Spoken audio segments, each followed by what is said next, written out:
आम्ही पुणेकर संस्थेच्या वतीने टोकियो येथे उभारण्यात येणाऱ्या छत्रपती शिवाजी महाराज यांच्या पुतळ्याचे पूजन आणि भारतातील 13 राज्यांमधून सुमारे 8,000 किलोमीटरचा प्रवास केलेल्या शिवस्वराज्य यात्रेचा समारोप पुण्यातील गणेश कला क्रीडा मंच येथे करण्यात आला। यावेळी MIT ग्रुप ऑफ इन्स्टिट्यूटचे संस्थापक डॉक्टर विश्वनाथ कराड, भारत इतिहास संशोधक मंडळाचे अध्यक्ष प्रदीप रावत, ज्येष्ठ इतिहास अभ्यासक पांडुरंग बलकवडे, आम्ही पुणेकर संस्थेचे अध्यक्ष हेमंत जाधव उपस्थित होते। शिवरायांच्या भव्य प्रतिकृतीवर होणारा पुष्पवर्षाव, पारंपरिक पद्धतीने काढलेली मिरवणूक, रॉयल इनफिल्डवर स्वार होऊन बायकर्सने शिवरायांना दिलेली मानवंदना, शिवशंकराचा तू अवतार, हाती घेऊन भवानी तलवार, नर राक्षसांचा करुणी संहार, धरणी मातेचा तू केला उद्धार ही आरती म्हणत महिलांनी शेकडो दिव्यांनी केलेली शिवरायांची आरती आणि छत्रपती शिवाजी महाराज की जय अशा घोषणा देत जल्लोषपूर्ण वातावरणात शेकडो पुणेकरांच्या उपस्थितीत शिवस्वराज्य यात्रेचा समारोप आणि शिवपूजन सोहळा उत्साहपूर्ण वातावरणात रंगला। या समारंभात जपानमधील इडिगोवा इंडियन कल्चरल सेंटरचे विश्वस्त योगेंद्र पुराणिक यांनी व्हिडिओ कॉन्फरन्सिंगद्वारे मनोगत व्यक्त केले।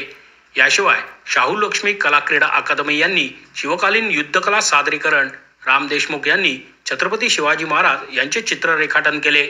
भक्ती गुरुकुल भजनी मंडळाच्या वतीने भजन सादर करण्यात आले। केशव शंखनाथ पथकाने शंखवादन केले तर ऑक्सफर्ड इंटरनॅशनल स्कूलच्या विद्यार्थ्यांनी नृत्य सादर केले।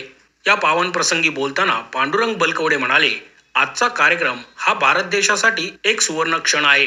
संपूर्ण जगासाठी एक स्वातंत्र्य देवता म्हणून शिवाजी महाराजांचे महत्त्व आहे।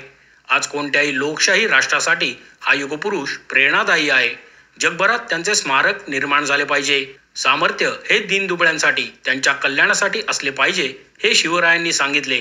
जगाला आदर्शवादाकडे नेणारे शिवराय आजही आवश्यक आहेत असेही ते म्हणाले। आणि अभिमानाची गोष्ट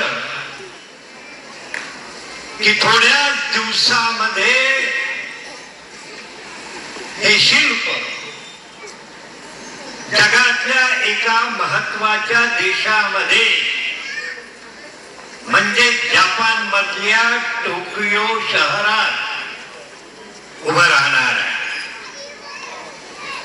आणि म्हणून प्रथम आम्ही पुणेकर या संस्थेच्या सर्व सदस्यांचं अभिनंदन करतो।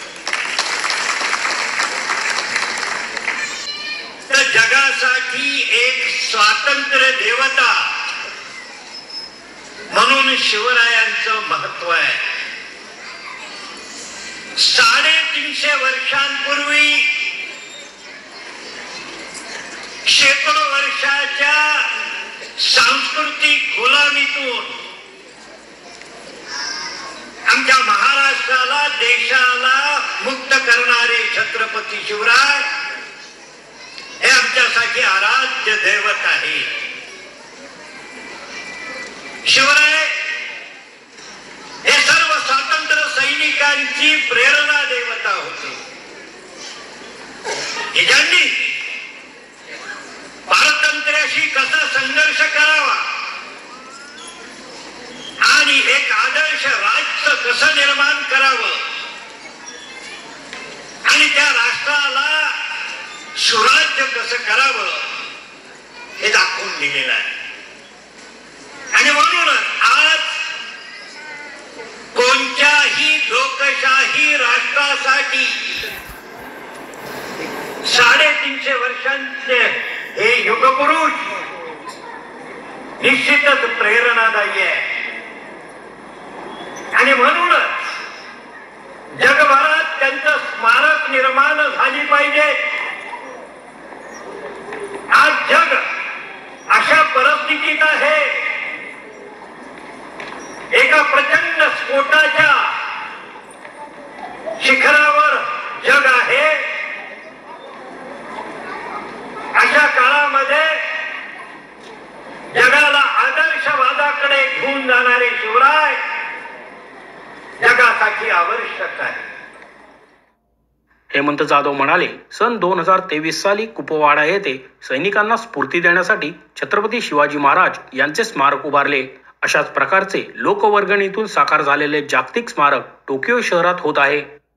आम्ही पुणेकर संस्थेच्या वतीने आता हे जे स्मारक आहे, आता आपण बघतो छत्रपती शिवाजी महाराजांचा 8 मार्च रोजी जपानची राजधानी टोकियो इथं हे लोकार्पण होणार आहे. आणि 8 मार्चच का की जागतिक महिला दिवस आहे. आणि आपणही नेहमी म्हणत असतो की छत्रपती शिवाजी महाराजांनी नेहमी महिलांचा सन्मान केला, आदर केलेला आहे. तर त्यांचे पहिली जी गुरु होती ही त्यांची जिजाऊ ही माता होती. आणि त्या मातेचा दिवस आपण त्या दिवशी साजरा करतो आहे, जागतिक महिला दिवस. हा जो आता 8500 किलोमीटरचा प्रवास करून ही यात्रा, शिवस्वराज्य यात्रा आज पुण्यात आलेली आहे. ही खास उद्या स्पेशल विमानाने 3 दिवसामध्ये टोकियो जी जपानची राजधानी तिथं पोचणार आहे.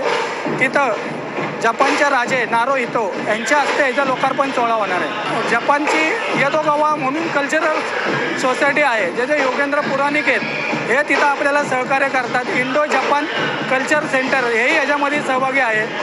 त्यांनी तिथली सगळी जबाबदारी घेतलेली आहे. आणि फक्त छत्रपती शिवाजी महाराजांचा स्मारकच नसून तिथं आपण एक छानसं संग्रहालय करतो आहे. जे संग्रहालयमध्ये भांडारकर आणि लोकविकास संशोधक मंडळ यांच्या वतीने काही पत्र आणि काही छायाचित्र याचं प्रदर्शन तिथं लोकांसाठी खुलं. मुशी न्यूज नेटवर्कसाठी